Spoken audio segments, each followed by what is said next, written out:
pagi Bapak Ibu Saudara semua yang dikasihi Tuhan. Salam sejahtera buat kita semua. Shalom. Shalom. Ya, puji Tuhan, biarlah kita tetap bersemangat untuk belajar akan kebenaran firman Tuhan. Pagi ini kita merayakan bersama-sama hari pencurahan Roh Kudus. Puji Tuhan, kita akan belajar firman Tuhan yang saya kasih judul penolong yang lain. Ya, kita tahu bersama bahwa kalimat ini diucapkan oleh Tuhan Yesus. Kita baca di dalam Yohanes 14 ayat 16. Ini yang mendasari firman Tuhan pada pagi hari ini.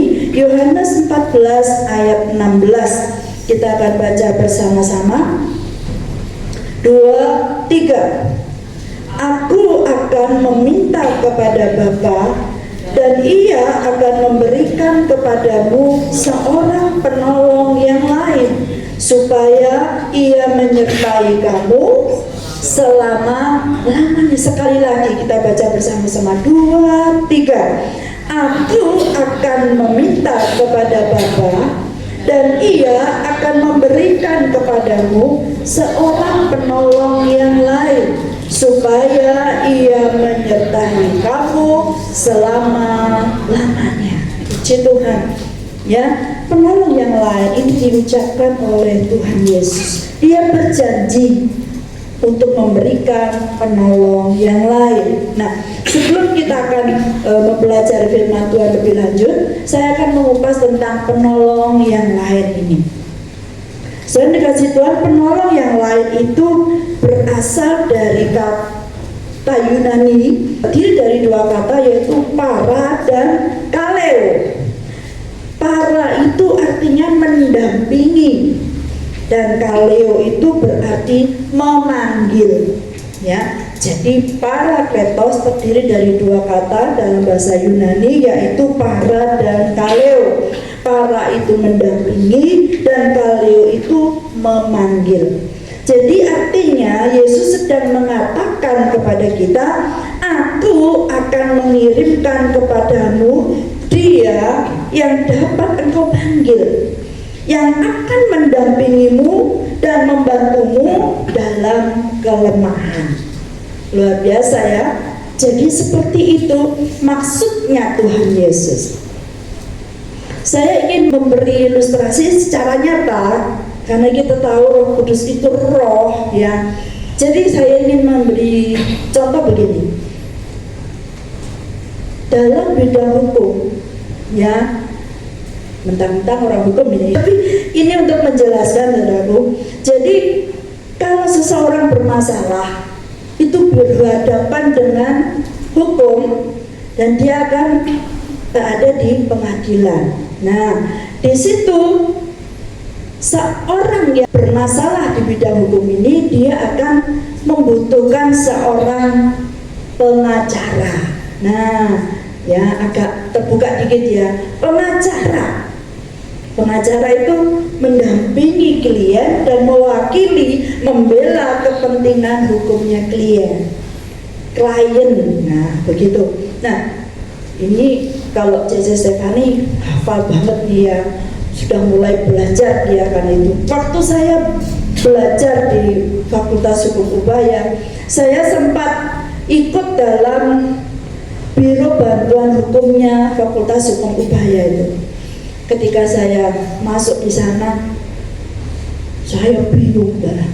Yang datang itu ada pembunuh, ada pencuri, ada pokoknya yang berat-berat itu. Saya ngeri, saya takut, saya enggak biasa yang menghadapi yang kayak gitu. Saya enggak pintar ngomong, saya enggak mau jadi pengacara.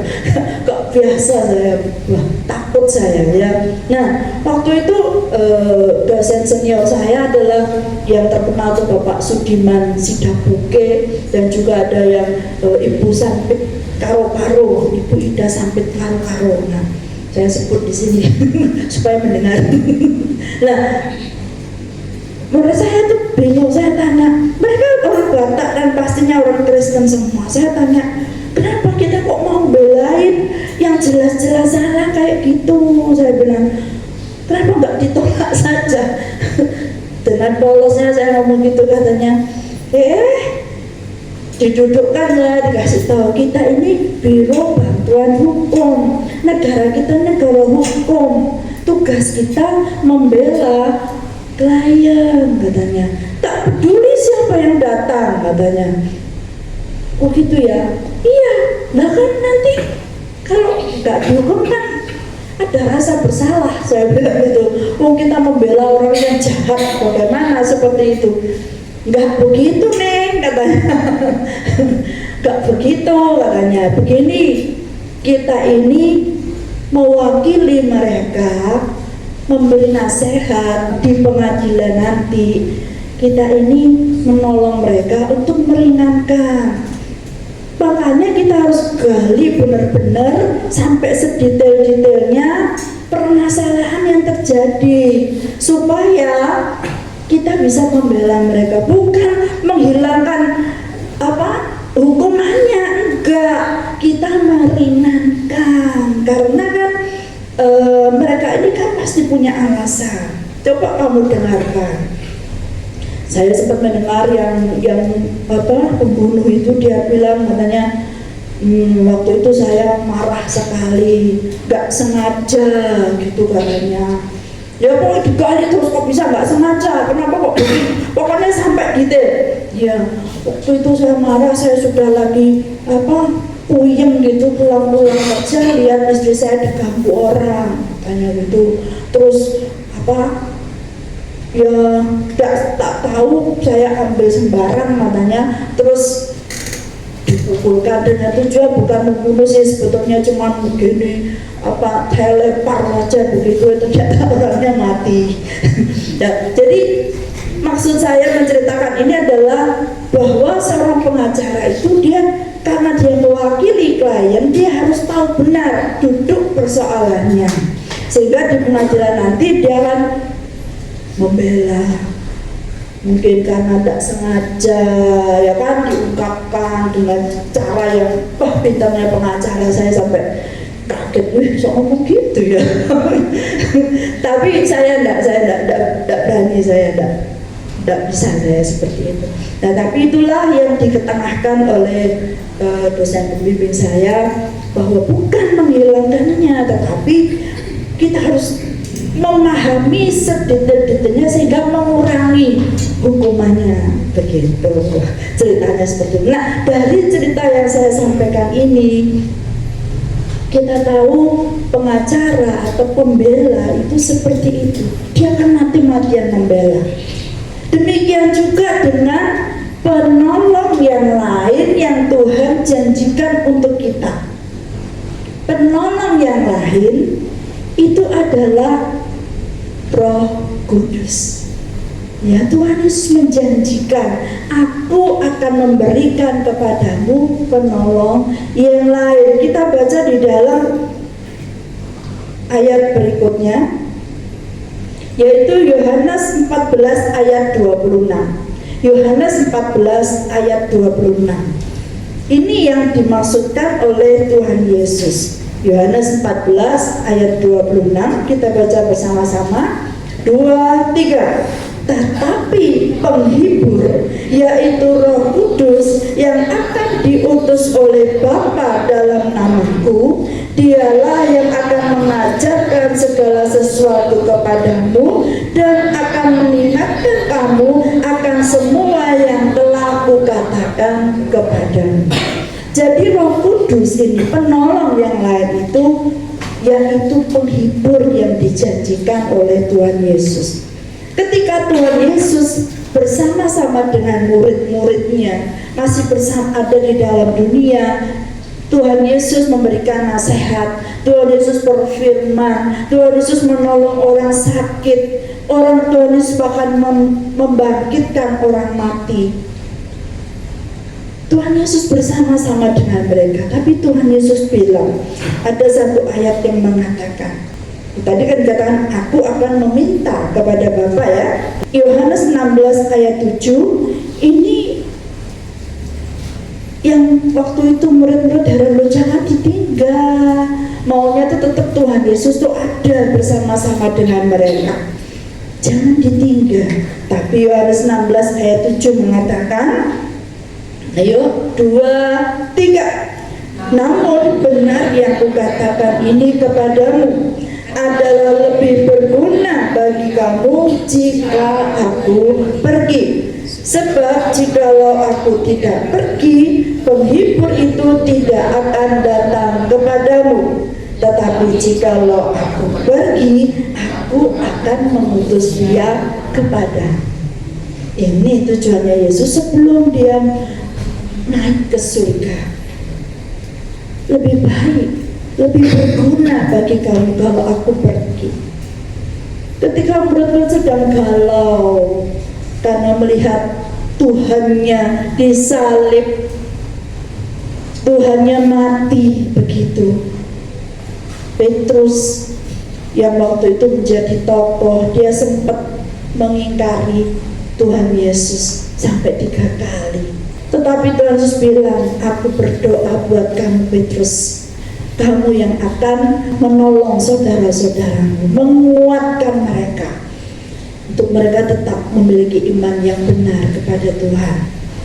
Ya, Petrus yang waktu itu galau, tapi dia tetap beriman pada Tuhan dan terus mengajak saudara-saudaranya itu tetap bersatu, dan kemudian dia kembali menjadi penangkap ikan. Tuhan Yesus datang bersama-sama dengan mereka, terus melakukan mujizat kembali, bahwa walaupun di tempat yang tidak ada airnya, tidak ada ikannya, Tuhan Yesus bilang tangkap di sana. Akhirnya mereka tercelik kembali, mereka dikuatkan kembali. Tuhan Yesus datang makan ikan goreng ya. Tuhan Yesus menunjukkan dirinya kepada Thomas supaya Thomas kembali percaya apa yang disampaikan Tuhan Yesus itu bukan hal yang palsu, bukan sesuatu kebohongan, tetapi benar-benar nyata.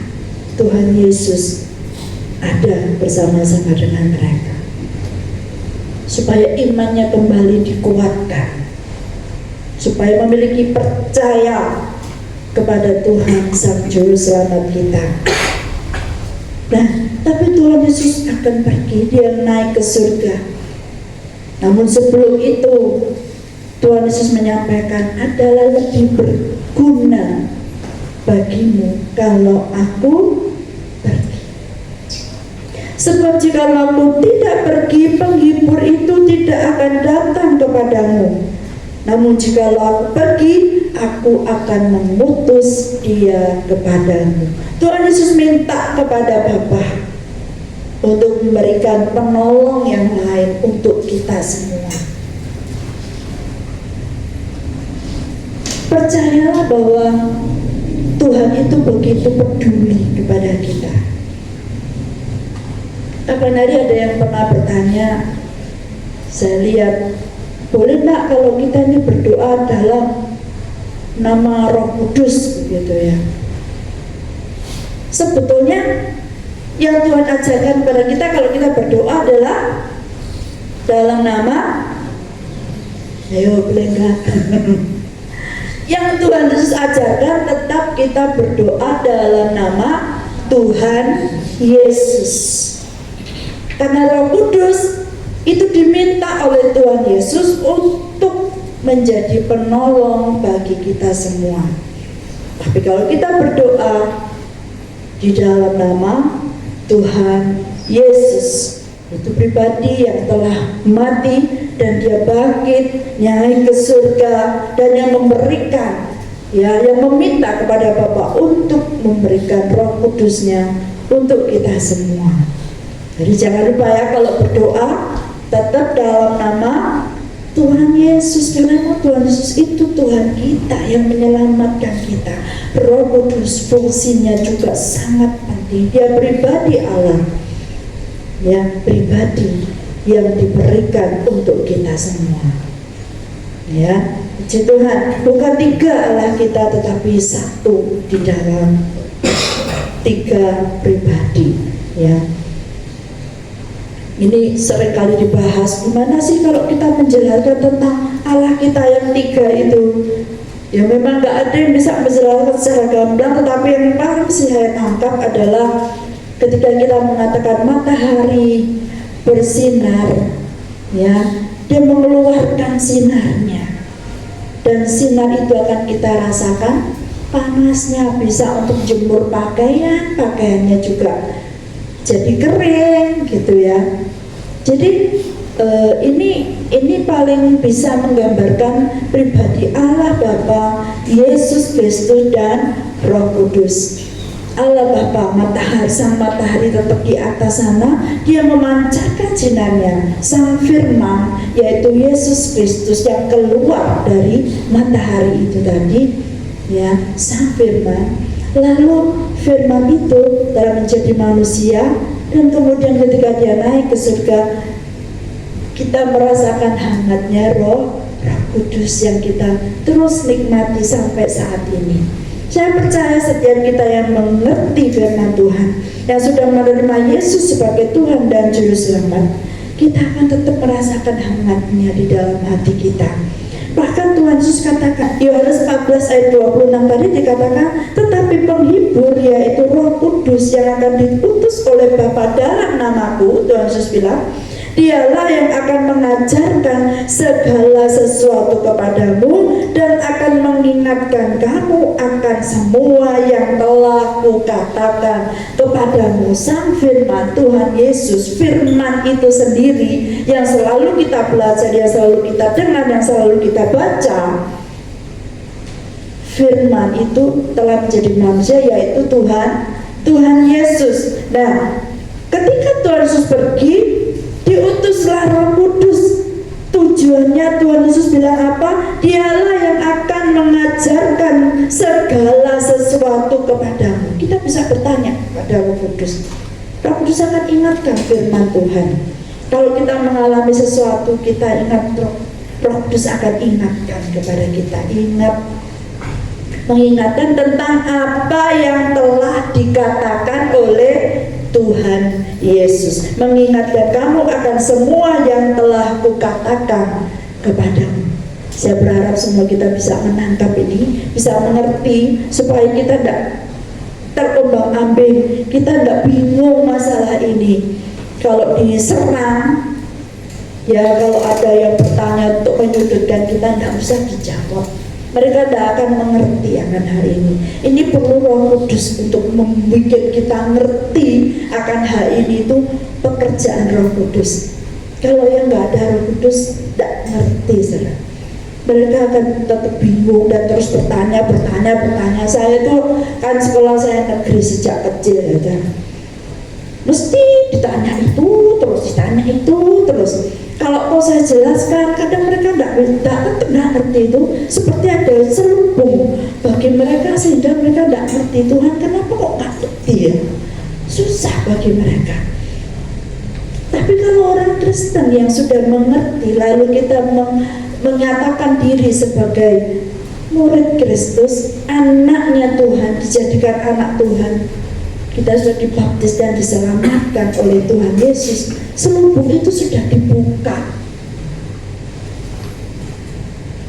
Memang Tuhan Yesus selalu mengajarkannya itu melalui perumpamaan supaya kita mengerti. Tapi walaupun seperti itu, ketika itu ada orang-orang yang di luar murid Kristus tidak ngerti, saudara. Mereka tetap tidak ngerti. Murid-murid aja kadang-kadang Tuhan Yesus sampai getak, hai kamu yang orang yang kurang percaya. Padahal sudah jelas Tuhan Yesus nyatakan, tapi tetap aja nggak ngerti. Itu perlu dibuka selubungnya. Itu akan mengganggu kita bisa menerima firman Tuhan. Karena itu saya seringkali mengingatkan, kalau kita dengar firman Tuhan, dengar benar-benar, jangan sampai dicuri oleh iblis. Ngomong sendiri hilang, pengertian itu akan ngambil. gerambiar, tidak bisa jelas kita terima. Ya, jadi biarlah apa yang dikatakan Tuhan itu kita anggap sebagai sesuatu yang penting, penting sekali, supaya kita bisa menangkap apa tujuan Tuhan menyatakannya. Jadi kalau kita menghadapi segala sesuatu yang terjadi dalam hidup kita tidak bingung lagi, kita tidak galau bertanya-tanya terus, kenapa Tuhan? Kok gini ya Tuhan? Aku ini kan anakmu, kenapa nggak ditolong dan sebagainya. Saya ingatkan kembali, saya sangat senang dengan perumpamaan yang disampaikan Bapak Gembala waktu itu, yang kemarin juga saya sampaikan ke kaum wanita tentang penjual tempe, itu bisa kita rasakan seperti itu. Kita penjual tempe itu dia membuat tempe lalu berharap dengan dikasih lagi itu akan menjadi tempe, tetapi ketika dibuka dia mau berjualan ke pasar belum jadi tempenya. Dia berdoa dalam nama Tuhan Yesus jadi tempe, yes, pasti. Begitu mau berangkat dibuka masih kedelai. Wah, nanti dalam perjalanan lah pasti kalau sudah berdoa dalam nama Tuhan Yesus pasti sampai di dasar nanti sudah jadi tempe. Gak apa-apa, laku 1-2 nanti sisanya disimpan buat ini gitu. Ternyata begitu dasaran dibuka masih tempe juga. Sampai akhirnya orang datang melihat dagangannya, lah kok sih beli? Gak beli saya. Sampai kemudian dia agak kecewa, sudah berulang kali kecewa, lalu sudah dalam nama Tuhan kok juga jadi-jadi, sampai penjual pada pembeli berlarian gara-gara tetap kedelai. Siapa sih mau beli kedelai? Sampai akhirnya Tuhan menyatakan, ya, Tuhan itu Maha Kuasa, dia punya begitu banyak cara. Ternyata ada mobil datang dan membeli kedelai yang mau jadi tempe. Bayangkan saudara, bagaimana mungkin ada orang mau beli kedelai yang mau jadi tempe, karena mau dikirim keluar kota. Takutnya nanti kalau sudah jadi tempe sampai sama busuk, jadi dia beli tempe yang mau jadi, yang masih setengah jadi. Itu di luar pengetahuan kita. Tuhan tuh memiliki pengetahuan yang tidak terbatas. Tuhan tahu apa yang akan terjadi, siapa pembelinya, ya itu di luar pengetahuan kita. Biarlah itu membuat kita semakin menguatkan iman percaya kita kepada Tuhan. Saya seringkali mengalami hal yang seperti itu. Seringkali, bukan hanya sering, sering. Kalau orang Jawa kan mantap gitu ya, sering. Kadang-kadang itu, kenapa Tuhan? Aku ini hamba-Mu, aku ini sudah begini begitu. Saya serius loh sama Tuhan tuh. Kenapa diizinkan ini? Kadang-kadang saat itu terjadi kita tidak mengerti, saudara. Kita tidak paham kenapa seperti itu. Tapi Tuhan itu punya rencana buat setiap kita masing-masing. Jadi kita ini jangan ngoyo untuk melakukan sesuatu yang kita tidak tahu. Bekerja sampai entek amek, orang bilang. Jangan begitu. Bekerja untuk pekerjaan Tuhan boleh, saudara. Karena Tuhan itu seperti yang saya sampaikan sebelumnya, Tuhan tidak pernah lalai menepati janjinya. Berkat Tuhan itu ngikut. Nah, itu. Jadi itu jangan kita lupakan. Ya, jangan kita lupakan. Seperti yang sudah saya sampaikan kemarin, saya cerita saudara sedikit supaya menguatkan iman kita semua.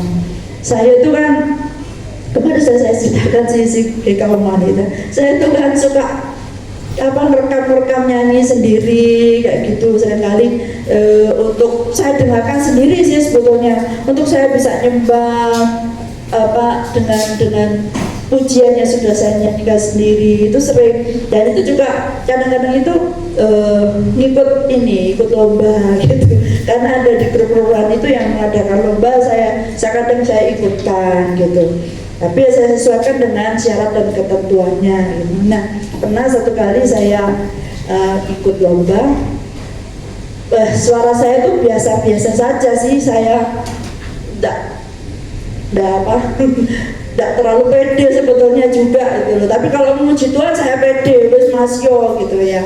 Nah, ketika saya sudah ikutkan, saya lihat yang ikut peserta yang lain tuh suaranya anak masih muda-muda lagi, enak lagi. Ada lagi yang juga hamba Tuhan, dia nyanyi itu saya sangat kagum, suaranya tuh serak-serak, gede gitu. Saya kan nyempling gitu suaranya. Wah, bagus sekali ya, saya yakin itu yang menang lah gitu. Saya paling untuk juara lumayan lah, bersyukur gitu. Tapi nggak tahunya itu tiba-tiba pengumuman saya menang gitu. Saya juara 1, dapat hadiah baju pink waktu itu. Nah, saya tuh heran, loh berapa ya? Karena waktu itu ternyata saya tanya pada yang ngajak saya itu, ternyata dia melebihi batas waktu yang diinginkan. Ya meskipun bagus, dari dia ada pembukaannya, terus dia nyanyi, terus pakai gitar sendiri, gitar bolong, wah pokoknya enak saudaraku ya. Terus ada doanya gitu, seperti itu bagus sekali. Tapi dia lupa satu hal, waktu yang diberikan, dia melebihi batas waktunya. Jadi saya nah gitu. Jadi kita juga sebagai anak Tuhan jangan ngawur. Perintah Tuhan itu harus kita lakukan dengan tepat, persis. Syarat dan ketentuannya Tuhan itu harus ini. Kemarin juga saya cerdik dan tulus berpendapat. Nomor 1 itu cerdik. Saya bilang tidak ada nomor 1. Itu dua-duanya harus dilakukan. Ya cerdik, ya tulus. Itu dua-duanya. Itu saya sama pendeta loh. Kemarin saya di grup gembala.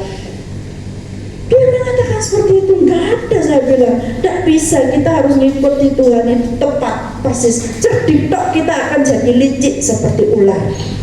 Tulus saja kita akan dibodohi semua orang. Jadi dua-dua ini harus seimbang. Nah, seperti kemarin juga saya itu kan keluar dari grup perubahan itu banyak, karena waktu itu saya ngehem gitu, wah terlalu banyak saya keluar. Nah, akhirnya saya di-invite lagi, terus ya sudahlah satu aja nggak apa-apa, saya masuk. Nah, di situ ngadain lomba lagi, saudara. Saya nggak lihat sih sebetulnya, karena terlalu banyak yang saya ini, sehingga saya kadang saya kelecet, saya nggak ikut. Nah, akhirnya diingatkan oleh salah satu teman saya yang baik ini, ya rumahnya di sini, Lili Febo itu, dia mau ada lomba katanya gitu. Oh ya, ada lomba nyanyi cek. Oh ya wes boleh ikut. Tapi pakai video ya cek. Gak baca tadi grup. Enggak ya, saya bilang ayo cek ikut. Hari ini terakhir jam 4. Waduh, video lagi ya. Waktu itu saya akan pakai baju putih itu. Ya wes gak apa-apa, ikut. Saya nyanyi dulu, suaranya lagi serak-serak basah. Ya wes gak apa-apa, wes pokoknya ngikut aja. Ya toh apa salahnya kalau ngikut gitu, saya ikut aja. Nah, terus kemudian saya tidak perhatikan lagi hasilnya. Satu kali saya pas lihat 3 hari kemudian, saya juara 2, saudara.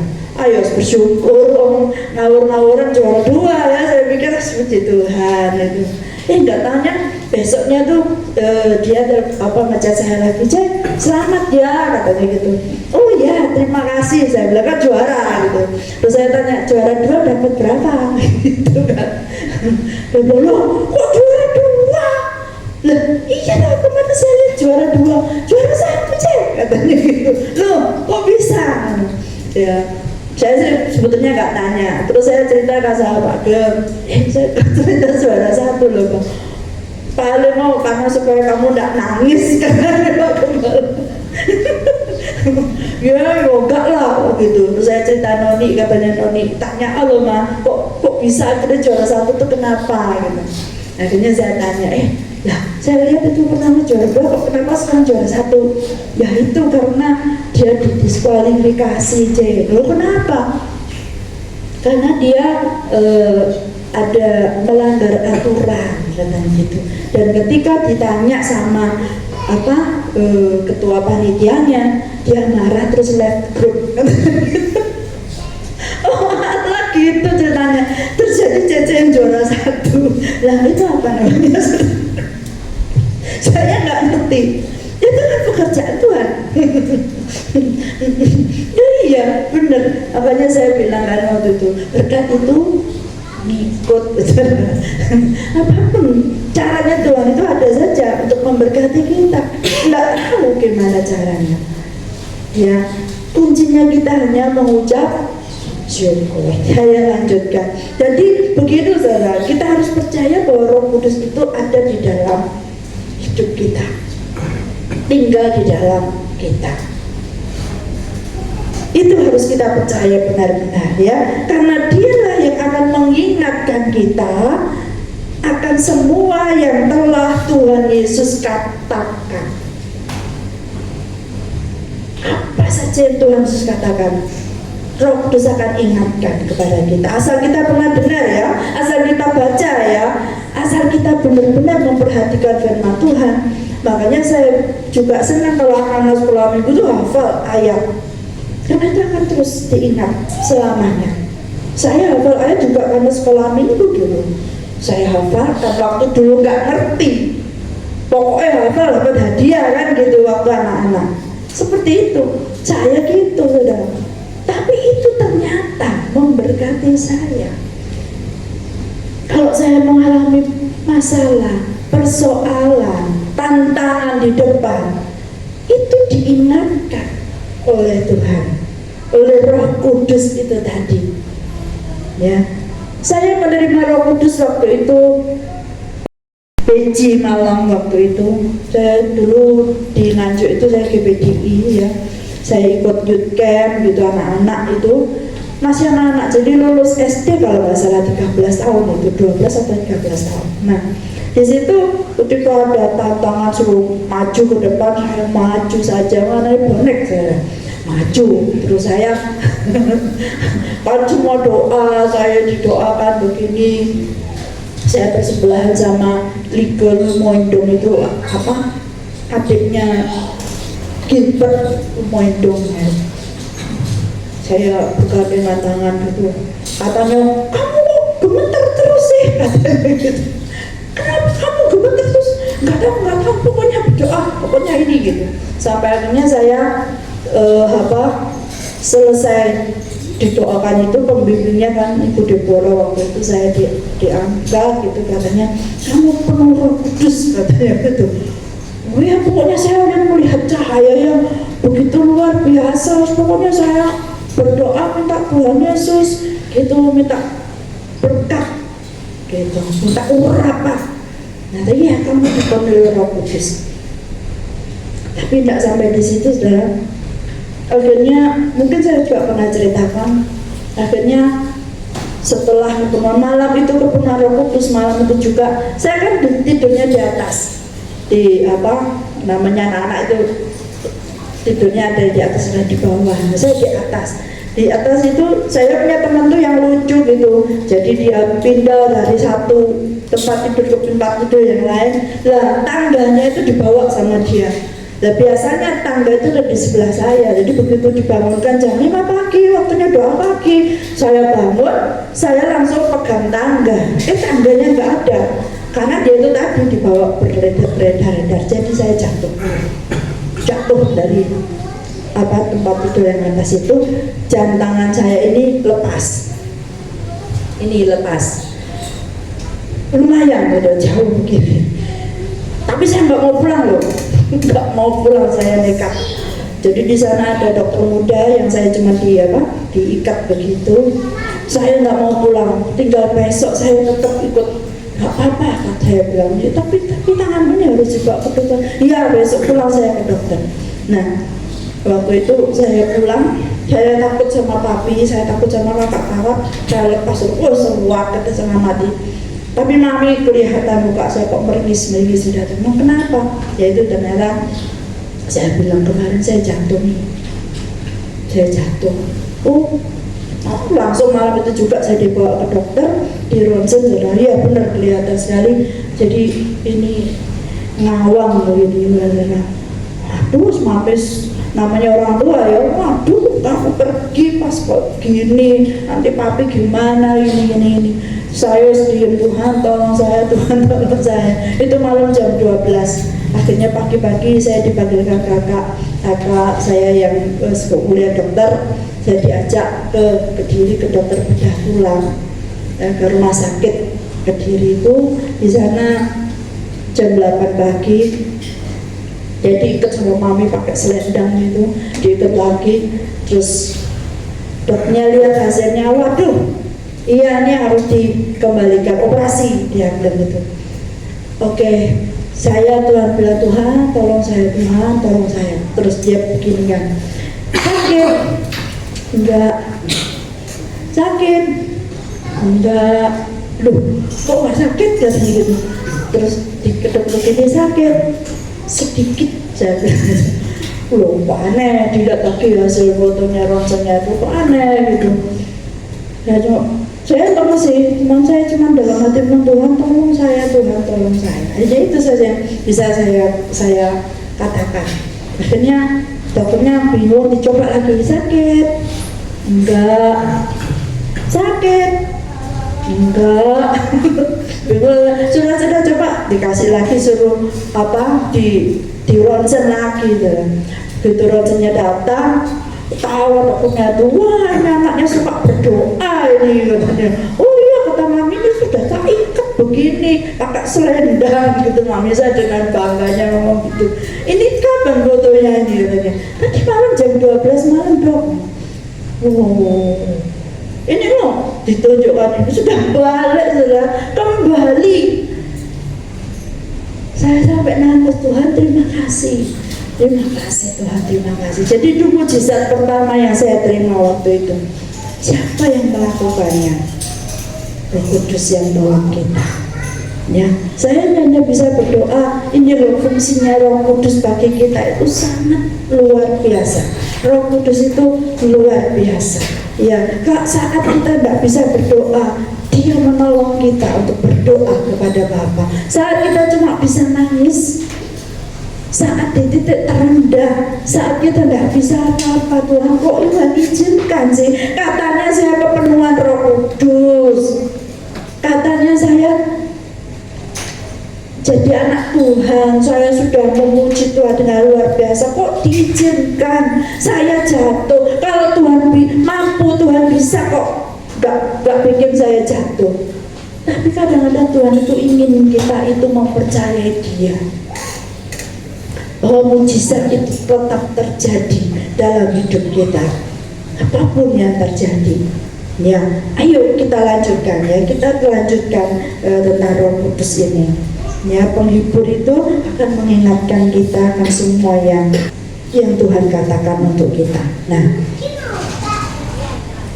intinya Yesus itu mengatakan bahwa aku akan mengirimkan kepadamu Dia yang dapat engkau panggil, Dia yang akan mendampingimu dan membantumu dalam kelemahanmu. Ya, para kletos, masih ingat ya, para berarti mendampingi dan kaleo berarti memanggil. Nah, terus lanjutkan. Seperti pengacara tadi, dia menggantikan kliennya untuk di pengadilan, dia akan membela, seperti itu. Ya, kalau Yesus masih ada, Tuhan Yesus yang melakukannya. Tapi lebih baik bagimu kalau aku pergi, lebih berguna.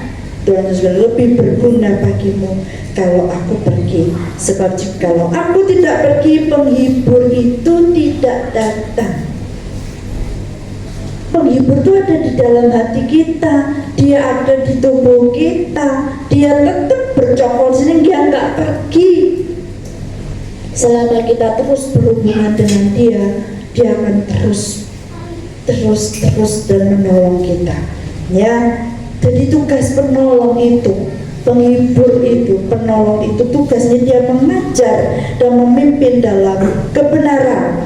Dia akan mengingatkan murid-murid akan ajaran Kristus dan tinggal di dalam mereka sebagai sumber inspirasi dan kehidupan.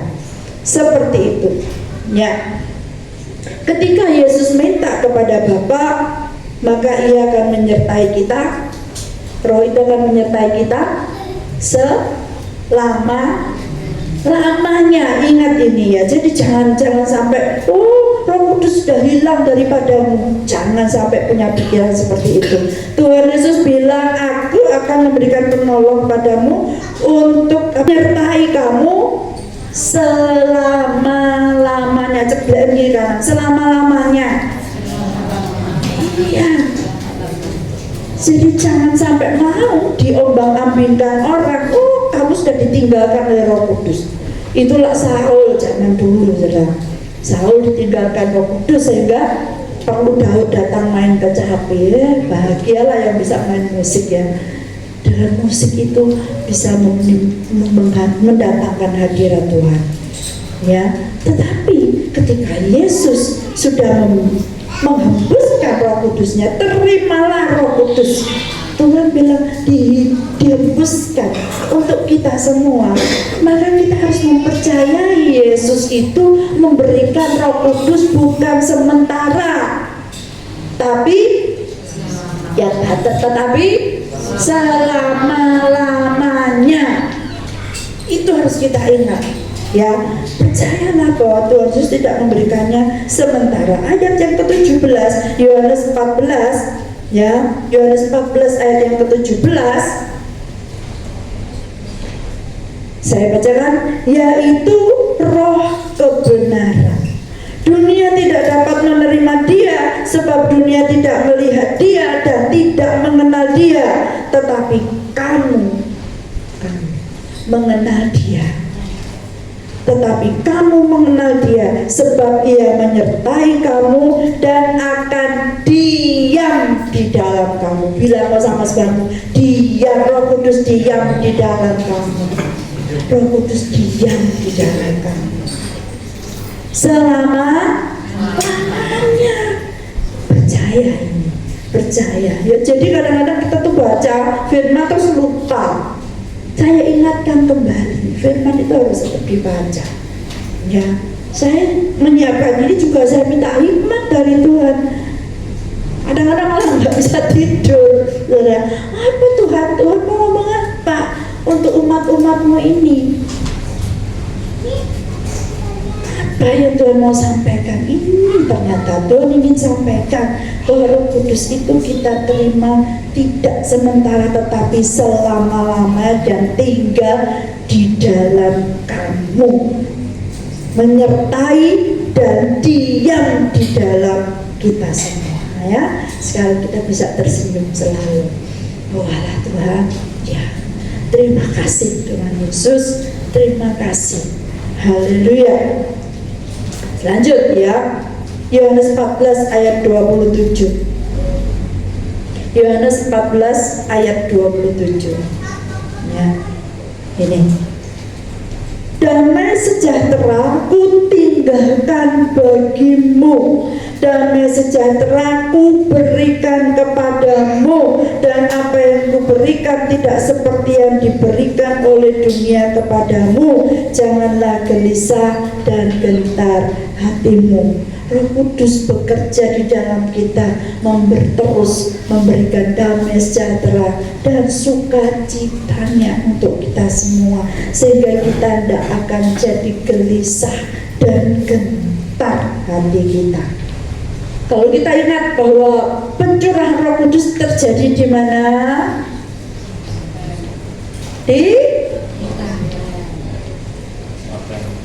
Di Loteng Yerusalem, berarti dulu sekolah minggu berarti bisa menjawab ya.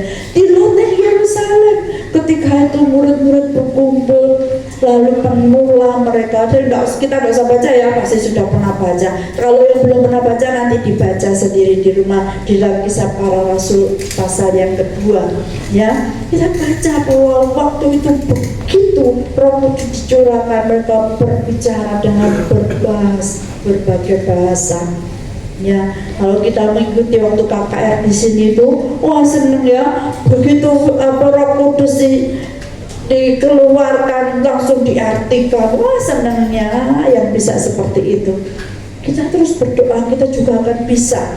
Ya, kita akan bisa. Roh Kudus itu bisa berguna untuk kita sendiri waktu kita berbicara dengan bahasa lidah. Ya, yang sudah menerima bahasa roh itu kita bisa berbahasa roh. Memang tidak berguna untuk orang lain, tapi berguna untuk diri kita sendiri karena bisa langsung berhubungan dengan Tuhan. Roh itu melakukannya seperti itu. Yang kedua, berbicara Roh Kudus, kalau ada yang bisa menerjemahkan, itu berguna untuk yang mendengar. Ya, untuk kita, untuk yang menerjemahkan dan juga untuk yang mendengar.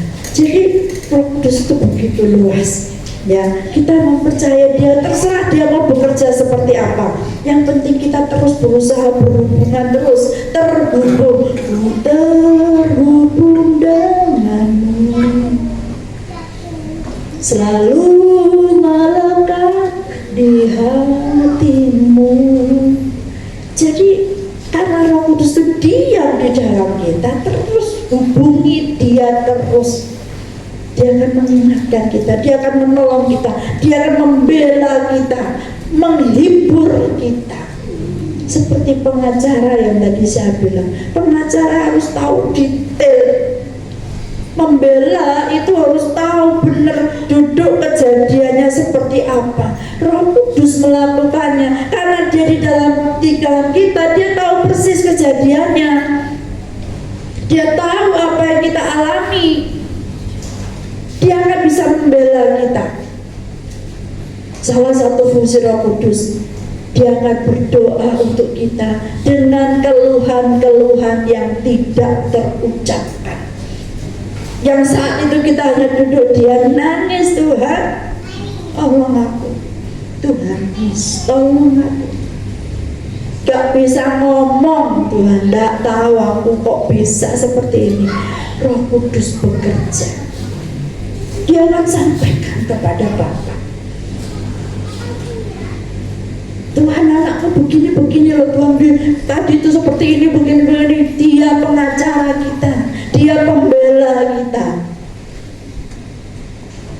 Yakinlah Dia tidak pernah meninggalkan kita. Terus berhubungan Dia. Dampak kehadiran Roh Kudus dalam hidup kita, kehadiran Roh Kudus itu selalu menyatakan kasih Tuhan. Kehadiran Roh Kudus selalu menyatakan kasih Tuhan. Ketika Roh Kudus hadir, Dia memanifestasikan yang mustahil menjadi mungkin. Manifest from impossible to become possible. Itulah pekerjaan Roh Kudus. Ini harus kita percaya benar-benar bahwa Dia bisa melakukannya untuk kita, untuk menolong kita. Yohanes 20 ayat 22, dan sesudah berkata demikian, Ia mengembusi mereka dan berkata, terimalah Roh Kudus. Itu Tuhan Yesus. Tuhan Yesus mengatakan, Dia membusinya kita dengan Roh-Nya yang kudus. Terimalah Roh Kudus. Ya, terima ya. Sudah terima semua? Terima. Sudah dikasih sama Tuhan Yesus. Ya, Yohanes 20 ayat 22 tadi. Nah, Tuhan Yesus bilang juga dalam Lukas 11 ayat 13.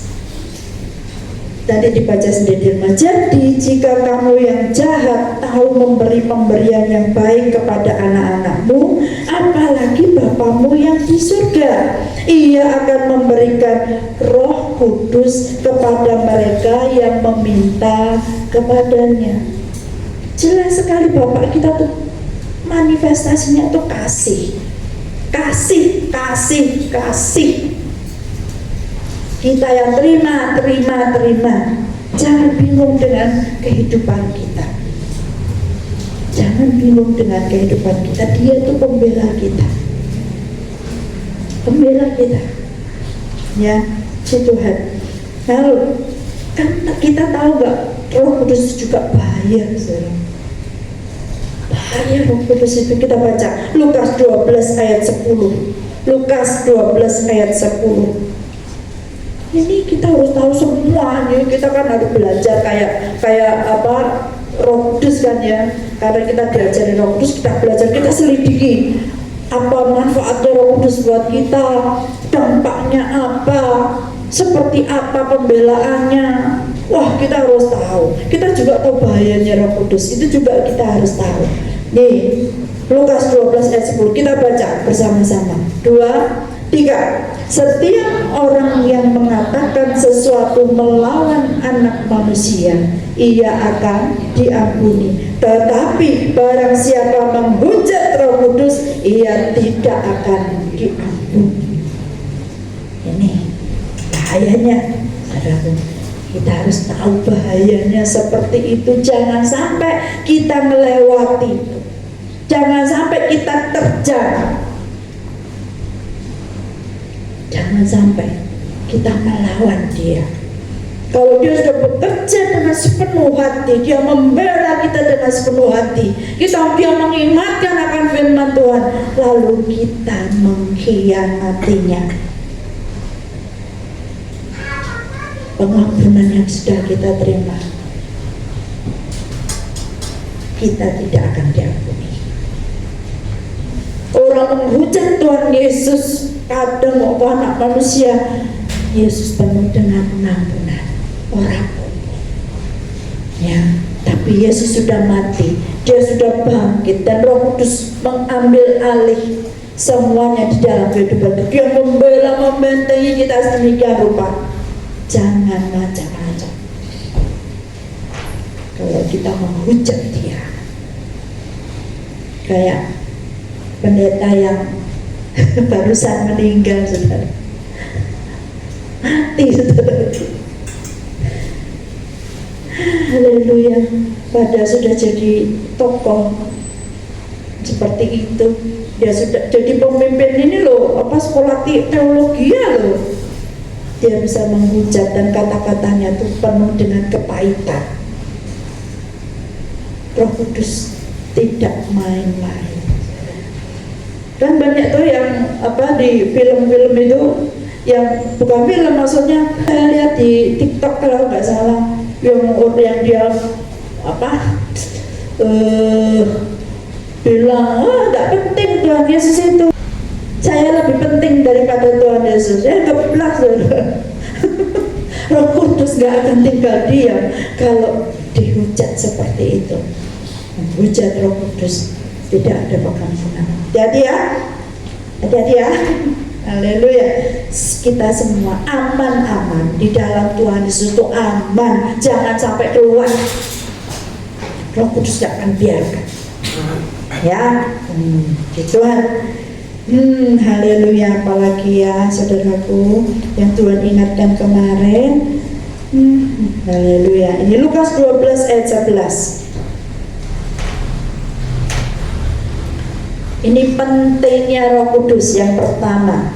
Yang pertama, pentingnya Roh Kudus kita harus tahu dengan pasti. Yang pertama, Lukas 12 ayat 11. Kita baca bersama-sama. 2, 3. Apabila orang menghadapkan kamu kepada majelis-majelis atau kepada pemerintah-pemerintah dan penguasa-penguasa, janganlah kamu khawatir bagaimana dan apa yang harus kamu katakan untuk membela dirimu. Ayat 12. Sebab pada saat itu juga Roh Kudus akan mengajar kamu apa yang harus kamu katakan. Nuh, pembela kita luar biasa. Dia sudah punya catatan yang luar biasa untuk kita. Jadi kalau kita dihadapkan pada majelis-majelis, pada orang-orang yang akan menghakimi kita, yang akan menjatuhkan kita, jangan tak khawatir. Dia akan membela kita, mengajarkan. Kamu jawab begini, kamu disebelkan. Oh, lihat seperti apa. Saya ingat cerita anak saya waktu dia pergi keluar dari kantornya. Itu karena dia punya atasan yang baru, yang atasannya itu kurang bijaksana, selalu menyalahkan, padahal dia nggak tahu perjalanannya seperti apa. Akhirnya anak saya tidak kuat. Ya memang selain itu juga karena dia ingin keluar untuk antar jemput anaknya sekolah, ya, si Klekan mulai sekolah. Soalnya grandmanya ini nggak bisa nyopir, nggak bisa gendong, gak main grandmanya. Jadi dia keluar lah dari itu. Memang ada penyebabnya seperti itu. Nah, atasannya dia itu sangat sayang sama dia sebetulnya. Terus kamu dikasih alternatif untuk pindah di bagian lain, dikasih di ini, di itu. Anak saya bilang enggak, saya keluar saja. Beberapa yang lain itu sebetulnya sudah keluar juga. Cuman karena dia ini kan kesayangan bosnya sebetulnya ini, karena sudah dididik dari awal kan gitu, sudah ngerti kan gitu. Nah ini pimpinan yang baru ini, manajer yang baru ini, ya boleh dikatakan menzolimi begitu, sehingga ya wes lah, saya keluar saja.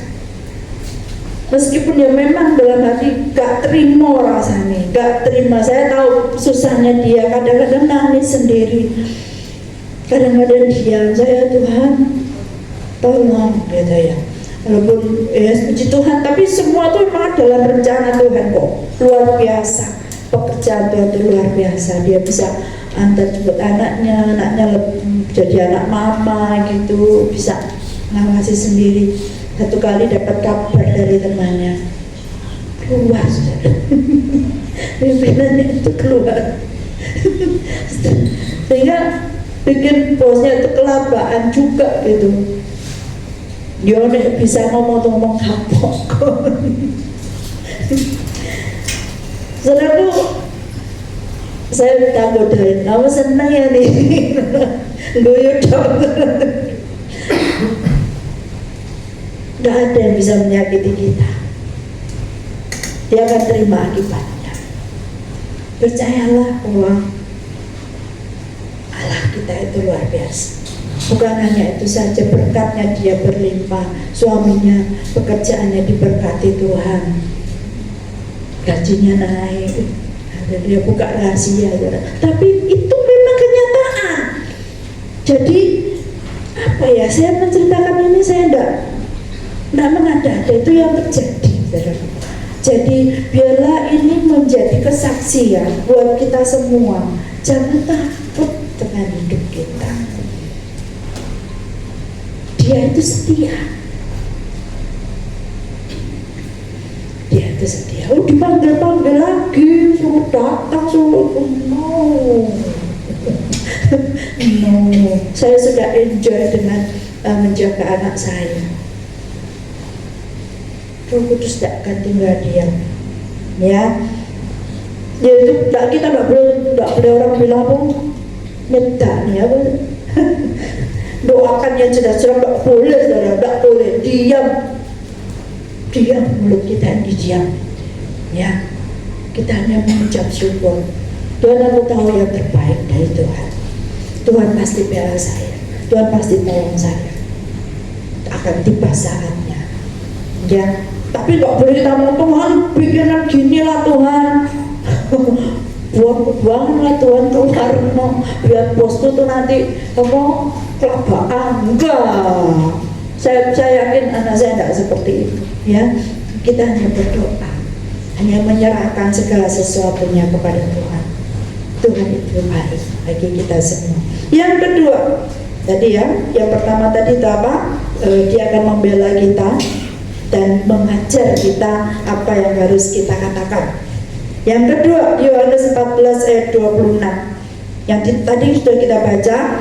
Tidak usah dibaca lagi ya, tapi tidak apa-apa ditayangkan. Yohanes 14 ayat 26 saya katakan, tetapi penghibur yaitu Roh Kudus yang akan diutus oleh Bapa dalam namaku, dialah yang akan mengajarkan segala sesuatu kepadamu dan akan mengingatkan kamu akan semua yang telah kukatakan kepadamu. Ya, apa yang sudah dikatakan Tuhan sudah ingat, kita ingat. Wes firman itu melekat kalau kita makan aja firman itu. Percaya ya. Yang ketiga, Kisah Rasul 1 ayat 8. Ini pentingnya Roh Kudus ya. Ya, oke, pentingnya Roh Kudus. Yang ketiga, Kisah Rasul 1 ayat 8. Sudah ya. Yuk kita baca yuk. 2, 3. Tetapi kamu akan menerima kuasa kalau Roh Kudus turun ke atas kamu, dan kamu akan menjadi saksiku di Yerusalem dan di seluruh Yudea dan Samaria dan sampai ke ujung bumi. Ya, kamu akan menerima kuasa. Saya dulu punya teman sekerja waktu saya di Bank Harpa itu sebagai biro direksi gitu, kami berdua. Teman saya ini lebih rohani dari saya, wah luar biasa dia, laki gitu. Di mejanya itu ada, kamu akan menang kuasa, menginjak kala jengking apa tuh ada. Jadi kalau direktur saya keluar dari ruangan gitu, si penerima kuasa di mana? Saya pertama nggak ngerti apa maksudnya. Itu mejanya penuh kuasa. Sekarang jadi notaris di Jakarta. Ya, dia benar-benar percaya itu. Walaupun saya tahu, pokoknya dia dizalimi orang. Wah, itu kalau di ruang direktur itu sama saya mendadak. Karena dimarah-marahin sama direktur. Marah-marah dia diam saja. Gitu. Tapi saya banyak belajar dari dia. Saya ngomongnya Pak Erik, dia marah kayak gitu tadi, ya Allah Pak Erik nggak apa-apa dah, nggak apa-apa katanya gitu, nggak apa-apa, Tuhan yang tolong saya katanya. Wah Tuhan, gitu ya. Saya gemeter ya, dimarah-marah sama direksi saya. Sampai ini nggak apa-apa, pokoknya bilang semuanya bener aja, gitu katanya. Saya banyak belajar. Tapi yang memang melosok gitu, saya bilang kok cesoran deh sih, masa nggak ada kuasanya, ini nggak ada Pak Erik. Oh belum saatnya. Tapi luar biasa, memang tangguh dia saudara. Dia malah kalau kan akhirnya biasa saya bilang, sudah kamu nggak usah kerjakan, biar dikerjakan nanti saja. Padahal loh saya tanya dia. Kan saya orang baru. Dia dengan antusias tuh memberitahu saya, kamu itu kalau bikin ini. Ya memang saya kasih kembali karena nanti takutnya dimarahi lagi. Saya bilang, loh kalau ini kan begini. Oh ya, udah kamu bikin ini sendiri, kalimat sendiri katanya. Karena kalimat saya itu memang saklek. Kamu bikin kalimat sendiri. Tuhan ya. Jadi dia juga banyak menolong saya. Kuasanya itu bekerja. Dia diangkat sekarang jadi notaris lumayan terkenal di Jakarta. Saya percaya kok Tuhan itu seperti itu, walaupun sepertinya kita di dalam kondisi yang terpuruk, kayak apa ya hidupku kok kayak gini sih. Percaya seperti teman saya tadi Pak Erik, benar dengan percaya diri ya. Enggak apa-apa, Tuhan yang bela saya. Gitu saudara. Kamu begitu dia mau jadi notaris kemana gitu, hari kamu ditinggal sendiri lah. Enggak, kamu kan ada Tuhan Yesus. Orang luar pulau, kamu kan ada Tuhan Yesus katanya. Iya. Doakan aku ya Pak. Dan puji Tuhan saya tidak pernah dimarahi. Sebetulnya karena saya wanita. Malah ketika saya keluar, saya pindah di bank yang lain, saya disuruh kembali. Sebetulnya enak sekali di sana saudara. Karena saya dihargai. Kadang-kadang ini kita bekerja tuh nyaman karena dihargai. Saya di situ memang benar-benar dihargai dan diorangkan gitu ya. Jadi Malahan kalimatnya waktu saya keluar ke Bali yang lain, saya ada teman juga yang saya tempatkan di situ menggantikan saya. Saya bilang, loh Pak, kan saya sudah kasih teman saya di sana. Kok ada apa saya kok disuruh kembali? Enggak, katanya Pak Richard, katanya kalau Tati itu serba bisa. Serba bisa tuh gini maksud saya, bukan saya kayak pintar, enggak. Saya tuh kalau ditanya, misalnya ya ada persoalannya, ini nih kita tanyakan kerjasama dengan PNM di Jakarta gitu ya. Ini kamu bisa ke Jakarta? Bisa. Kamu bisa bikin konsepnya ini nanti supaya kita bisa, biar kamu nanti bisa apa? Bukan kamu yang presentasi, tapi kamu bikinkan konsepnya nanti biar Alex yang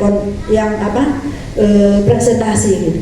Bisa nih, dalam waktu semalam bisa. Katanya saya serba bisa. Padahal dalam hati saya deg-degan ya, dalam semalam itu. Jadi saya bikin konsepnya saya ini. Pokoknya mereka puas dengan apa yang kita sampaikan. Seperti itu juga kita dengan Tuhan. Kayak Nuh itu loh saudara. Nuh, bisa nggak kamu masukkan sepasang binatang itu ke dalam perahu? Bisa. Padahal dia nggak tahu nyamuk tuh yang laki yang perempuan kayak apa, cacing kayak laki perempuan kayak apa. Tapi bisa. Dan akhirnya bukan kita yang melakukan, ada Roh Kudus yang menolong kita. Gitu loh saudara, tak ajari. Soalnya saya ngalamin terus terang ya bingung. Tapi kan saya bicara Tuhan kan tolong saya kan ada pengacara. Begitu saya keluar dari ini, saya pergi ke pengacara saya, Pak saya dapat perintah gini Pak. Ya kamu sudah bikin konsepnya. Kalau pengacara saya begitu mesti, kamu sudah bikin konsep, sudah Pak, ini rancangannya, ini. Terus dia baca slide, ini kamu tambahin ini, nah, ini kamu ganti ini lah. Ya udah ngetek selesai, malam sebelum pulang saya serahkan, Pak sudah selesai. Dibaca surat.